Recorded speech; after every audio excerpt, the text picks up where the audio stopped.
Vor einiger Zeit habe ich behauptet, dass das Grundgesetz eigentlich eine direkte Demokratie abdeckt. Was genau meine ich damit? Folgenden Text habe ich auf meiner Recherche gefunden, der mich neugierig gemacht hat. Auf Bundesebene gibt es zurzeit kein Initiativrecht für das Volk. Allerdings regelt Artikel 20 Absatz 2 Grundgesetz, alle Staatsgewalt geht vom Volke aus. Sie wird vom Volk in Wahlen und Abstimmungen ausgeübt. Dass sich Wahlen stets auf Personen und Abstimmungen stets auf Sachfragen beziehen, ist eine Volksgesetzgebung somit prinzipiell vom Grundgesetz abgedeckt. Was genau meint jetzt dieser Absatz? Hallo Leute, willkommen zurück auf meinem Kanal. Heute tauchen wir tief in das Grundgesetz und die Frage ein, ob wir in Deutschland eigentlich doch eine direkte Demokratie haben. Bereit für eine Reise durch Paragraphen und politische Nuancen? Dann bleibt dran. Seht es mir bitte nach, wenn ich hin und wieder zu meinen Hustenbonbons greife. Meine Erkältung ist noch nicht ganz kuriert und ich wollte das Video trotzdem machen. Also, was genau drückt dieser Absatz aus? Der Absatz erklärt, dass es in Deutschland auf Bundesebene kein direktes Initiativrecht für die Bürger gibt. Allerdings betont er, dass gemäß Artikel 20 Absatz 2 des Grundgesetzes die Staatsgewalt vom Volk ausgeht und durch Wahlen und Abstimmungen ausgeübt wird. Er erklärt auch, dass Wahlen sich auf Personen und Abstimmungen auf Sachfragen beziehen.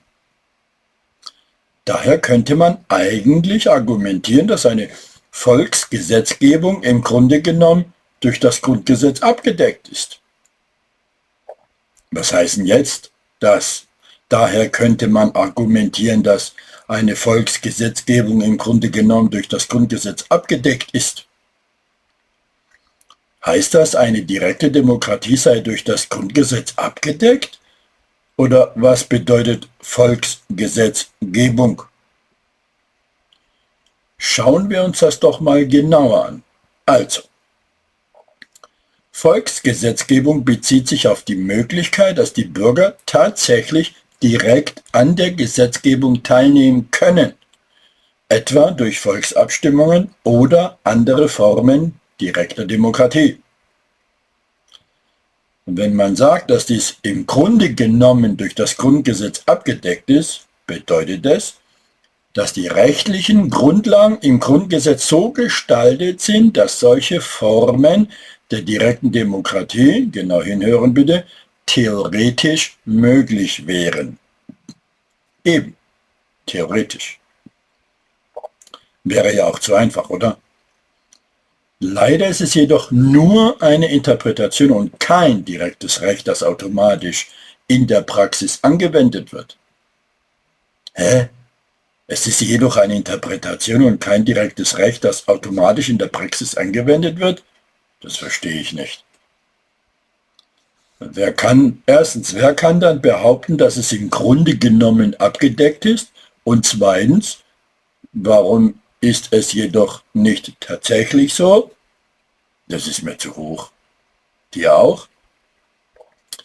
Kein Problem. Ich versuche es einfacher zu erklären. Wenn man also sagt, dass die Volksgesetzgebung im Grunde genommen durch das Grundgesetz abgedeckt ist, meint man, dass es rechtlich möglich sein könnte. Erkennst du den Konjunktiv? Das Grundgesetz gibt zwar die allgemeine Richtung vor, aber es fehlen eben spezifische Gesetze und Mechanismen, die es leicht machen würde, direkte Demokratie in großem Umfang umzusetzen. Also auch wenn es theoretisch möglich wäre, gibt es praktische Hürden und es ist nicht automatisch erlaubt oder einfach umzusetzen. Verstanden? Kapisch? Hä? Dann frage ich anders. Was versteht die Gesetzgebung? Legaldefinition unter Wahlen und was unter Abstimmungen? In der deutschen Gesetzgebung bezieht sich Wahlen typischerweise auf die auf die Auswahl von Personen für politische Ämter, wie zum Beispiel bei Bundestags- oder Landtagswahlen. Abstimmungen hingegen beziehen sich auf Entscheidungen über konkrete Sachfragen. Genau hinhören, wie zum Beispiel über Gesetzesänderungen oder bestimmte politische Maßnahmen. Wahlen betreffen also Personen, während Abstimmungen Sachfragen klären. Einfach, oder?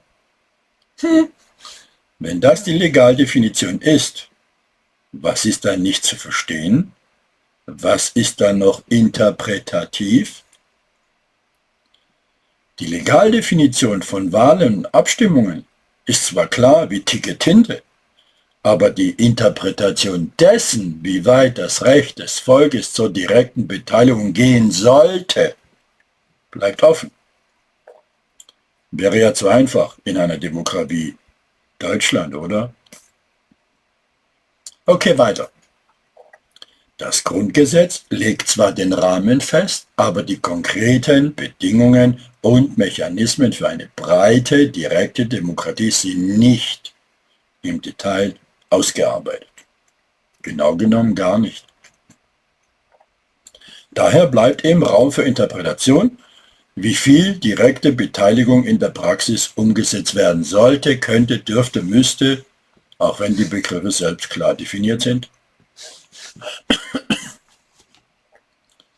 Das heißt also, ich gebe dir zwar das Recht dazu, aber ich nehme es dir gleich wieder, weil ich nicht festgehalten habe, auch nicht festhalten werde, wie das Ganze ablaufen soll.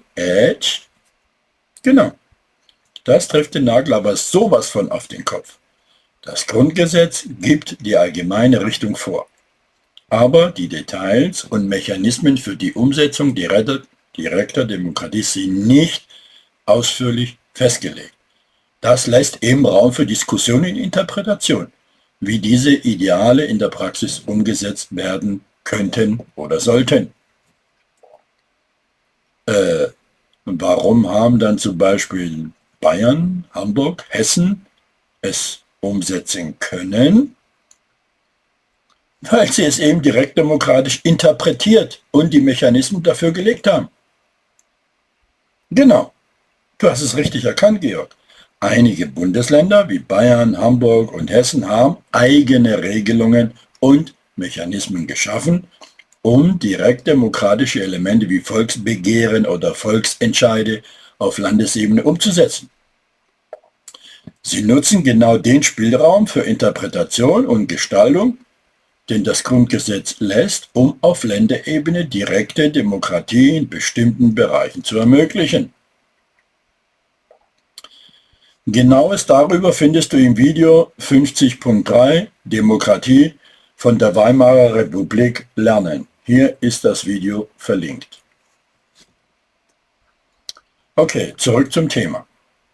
Und warum schafft es der Bund nicht?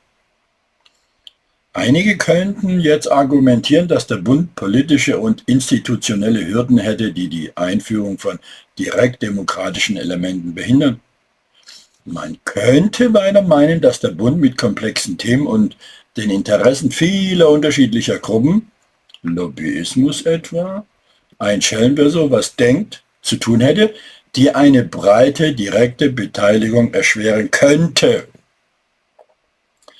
Zudem könnte es Bedenken geben, dass direktdemokratische Entscheidungen auf Bundesebene zu impulsiven oder nicht gut durchdachten Ergebnissen führen könnten. Diese und andere Faktoren könnten es schwieriger machen, solche Mechanismen auf Bundesebene einführen zu können. Ganz schön viel Konjunktiv, oder? Stimmt. Da war einiges im Konjunktiv. Es gibt verschiedene Gründe, warum der Bund nicht so einfach direktdemokratische Mechanismen einführt. Oft sind es politische, institutionelle und vielleicht auch ein kleines bisschen lobbyistische Faktoren im Spiel, die eine Umsetzung erschweren. Also da steht nicht das Volk im Vordergrund, Mittelpunkt. Na endlich kapiert. Oft stehen auf Bundesebene andere Faktoren wie politische Strategien, komplexe Themen und institutionelle Bedenken im Vordergrund. Das kann dazu führen, dass direktdemokratische Elemente weniger priorisiert werden, obwohl das Grundgesetz die Staatsgewalt vom Volk ableitet. Jetzt nicht lachen, bitte. Das nenne ich Demokratie. Das war Zynismus, Leute. Ja, die Realität der Demokratie kann manchmal komplex und weniger geradlinig sein, als man es vielleicht erwarten würde. Es gibt immer eine Mischung aus verschiedenen Interessen und Faktoren, die die Entscheidungsfindung beeinflussen. Interessen, genau. Ein Schelm, wer Böses dabei denkt. Tja, Interessen spielen nun mal oft, um nicht zu sagen immer, nur eine große Rolle in der politischen Landschaft. Und natürlich kann es immer Raum für Interpretation und Diskussion geben, wie offen und direkt die Demokratie in der Praxis wirklich ist. Also was nehmen wir heute mit? Deutschland hat im Grundgesetz zwar den Rahmen für direkte Demokratie vorgegeben, aber in der Praxis gibt es da viele Hürden und Interpretationsspielräume. Während einige Bundesländer wie Bayern, Hamburg und Hessen direkt demokratische Elemente nutzen, bleibt der Bund eher zurückhaltend. Es ist also ein Mix aus rechtlichen Rahmenbedingungen, politischen Interessen und praktischen Herausforderungen. Kurz gesagt, direkte Demokratie in Deutschland, theoretisch ja, praktisch eher kompliziert. Was denkst du über direkte Demokratie? Teile deine Gedanken in den Kommentaren oder in meinen sozialen Medien. Lass uns diese wichtige Diskussion am Laufen halten. So, das war's für heute, Freunde. Ich hoffe, ich konnte ein bisschen Licht ins Dunkel bringen und eure Gedanken anregen. Wenn ihr mehr solche tiefgründige Einblicke in unsere Gesellschaft wollt, dann abonniert den Kanal und lasst ein Like da. Eure Meinungen und Fragen sind immer willkommen. In diesem Sinne, gern geschehen. Weisheiten zum Mitnehmen, bleibt mir gewogen, euer Georg Muratidis. Bis zum nächsten Mal.